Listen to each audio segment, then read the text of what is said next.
We shall have a Jewish world government.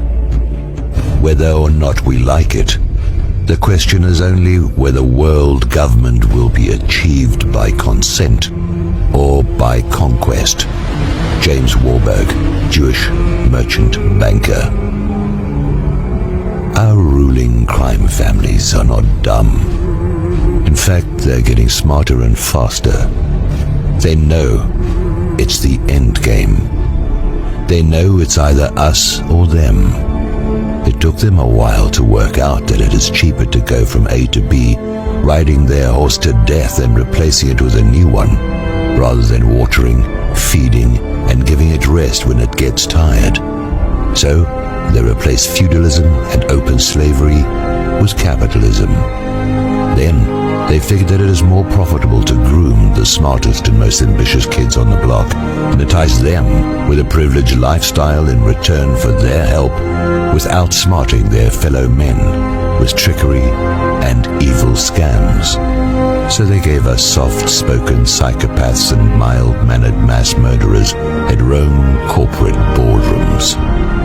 The most ruthless of those smart kids end up with multi-billion-dollar fortunes, not for them to use at their sole discretion, but to put to good use in the stealth enslavement of mankind.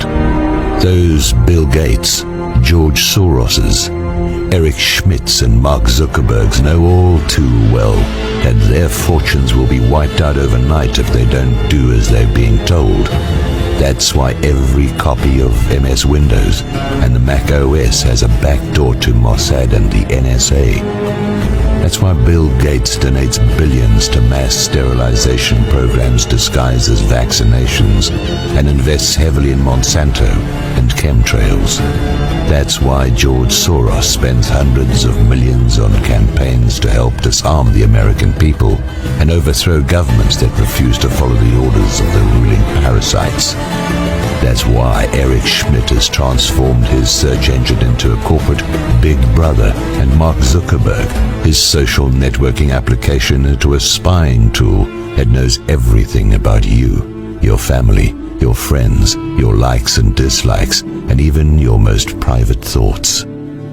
It is no coincidence that most of these smartest kids on the block who sold their soul to the devil are Jewish.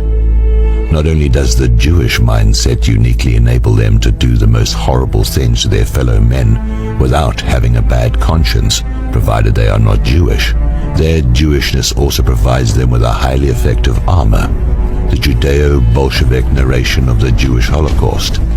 Anybody disclosing the truth about their evil doings is immediately suspected of being motivated by evil, irrational anti-Semitism.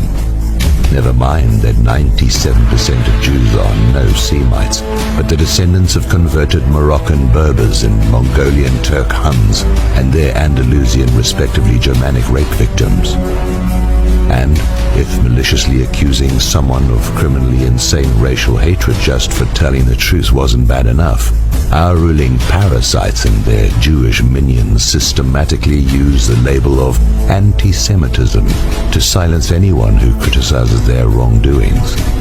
Usually, they hide behind some wishy-washy community standards, which magically always seem to kick in when someone says something. Comments, videos, and articles are deleted, writers banned, accounts suspended, online payment services cancelled, you name it. All of this is obviously in breach of freedom of expression, which in most countries is guaranteed by law. But that's how tyranny works, doesn't it? If a government cannot perform an act of tyranny because of legal restrictions, it just outsources it to a private corporation, and nobody who could do anything about it seems to care. If Congress doesn't allow stationing troops in a foreign country, or is too difficult about what these troops are allowed to do, the government simply outsources the job to private security contractors, the preferred euphemism for mercenaries. If the government can't lock you up for telling the truth or extradite you to a country where they have hate laws suspending freedom of expression, they just make your boss fire you and get you blacklisted by recruitment companies and HR departments of major firms. In such climate, most people no longer dare to be seen talking to, leave alone being friendly with anyone able of critical thinking, for fear of being suspected of harboring similar thoughts. If the government has legal restrictions of how far it can go with spying on its citizens, it just gets the likes of Microsoft, Google, and Facebook to do it for them. Indeed, our ruling crime families are getting smarter and faster, but so are we. They know that this is the end game, but so do we. We might only have started to wake up to the lethal threat corporations in cahoots with tyrannic governments are posing to us, but we are 8 billion people. They are a few hundred monsters and their low-life minions. They have decided that there is no room on this planet for all of us.